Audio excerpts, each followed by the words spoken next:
নির্বাচন বাধাগ্রস্ত করতে ওসমান হাদির উপর হামলা বলে মন্তব্য করেছেন বিএনপির ভারপ্রাপ্ত চেয়ারম্যান তারেক রহমান। সোমবার রাজধানীর ইঞ্জিনিয়ার ইনস্টিটিউটে বিজয় দিবস শীর্ষক আলোচনা সভায় এ কথা বলেন তিনি। তারেক রহমান বলেন, নির্বাচন পেছালে কারা লাভবান হবে তাদের মধ্যেই লুকিয়ে আছে হত্যাকারীরা।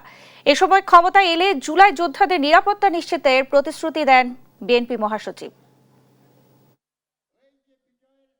কি ছিল ওসমান হাদির অপরাধ? একজন রাজনৈতিক কর্মী হিসাবে আমার মনে যে প্রশ্নগুলি দেখা দিয়েছে, এই কয়েকটি প্রশ্নের জবাবের মধ্যেই আমার মনে হয় গণতান্ত্রিক জনগণের সামনেও এই যে এই ঘাতকদের চরিত্র স্পষ্ট হয়ে উঠবে। আমার মনে একজন রাজনৈতিক কর্মী হিসাবে যেই প্রশ্নগুলো দেখা দিয়েছে, এক, বর্তমান অন্তর্বর্তীকালীন সরকার বা সরকারকে যদি ব্যর্থ করা যায়, কারা তাহলে খুশি হবে?